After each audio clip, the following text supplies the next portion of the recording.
I just keep doing these reviews because I've had good feedback on it. People like my rambling reviews, apparently. So this one is called Walking on Water by Madeleine Engel.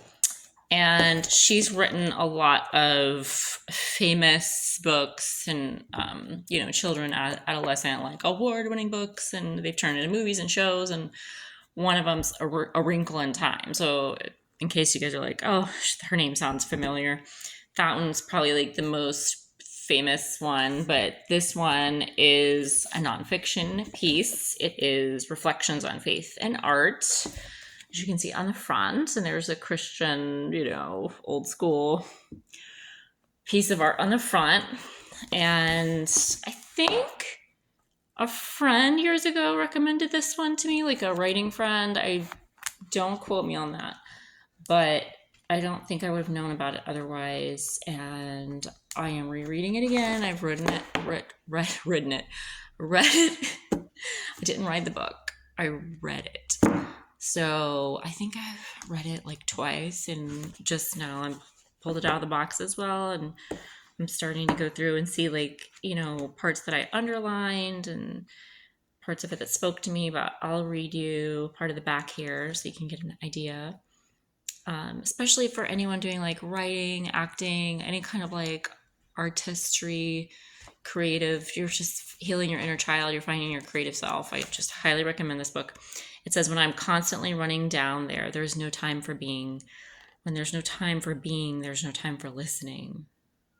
I will never understand the silent dying of the green pineapple tree if I do not slow down and listen to what spirit is telling me of the death of trees, the death of planets, of people, and what all these deaths mean in the light of love of the Creator who brought them all into being, who brought me into being, and you.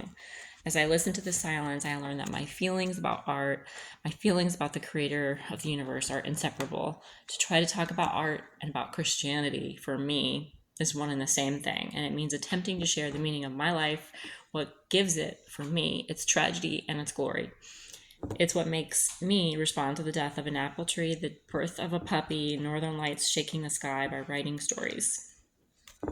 So you can just tell from that, it's you just get lost. And she's just reflecting when she's talking about in here, when she was writing other books and things that would come to mind, and the breaks she would take going out, in her mountain home, and baking pies and going and walking down by the creek, and saying a prayer and having just listening to God and Spirit speak to her and give her new revelations and just feed her soul and her spirit. And I just so relate to that, to her. I have been doing that my entire life, off and on. And the times obviously when I'm more spirit fed and filled and just content with the simple things, right, in life. I don't need anything else. Everything's provided for us when I'm aligned and just walking on that spiritual path. So I really love this book. I was going to read a couple of parts that I had underlined. And let's see. It is a listening, self-conscious love, and many artists who are incapable of this in their daily living, they're able to find it as they listen to their work, that work which binds our wounds and helps us towards wholeness. And another lovely paradox, we can be humble only when we know that we are God's children of infinite value and eternally loved. I think I underlined a lot of parts now that I'm looking at it. If we are forced to accept our evident lack of qualification, then there's no danger that we will confuse God's work with our own, or God's glory with our own.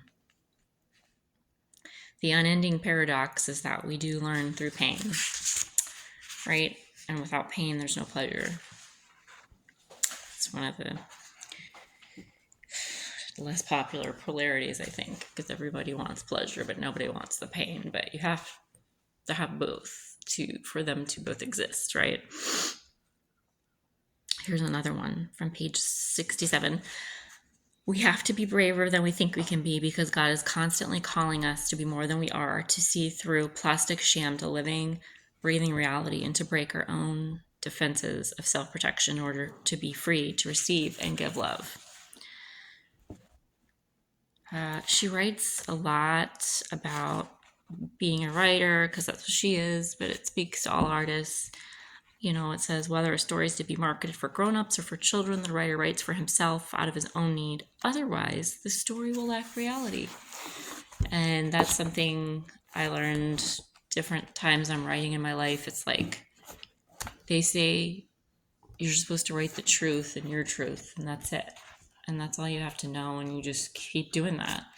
And it's true, because if you try to make it sound a certain way, or if you know, whether it's drawing, art, you know, acting, if you're trying to be a certain way, if you're trying to emulate something else, then it's like it's not yours. Suddenly you know, the magic's not there. You're like faking it, right? Or it becomes a technicality instead of an art form.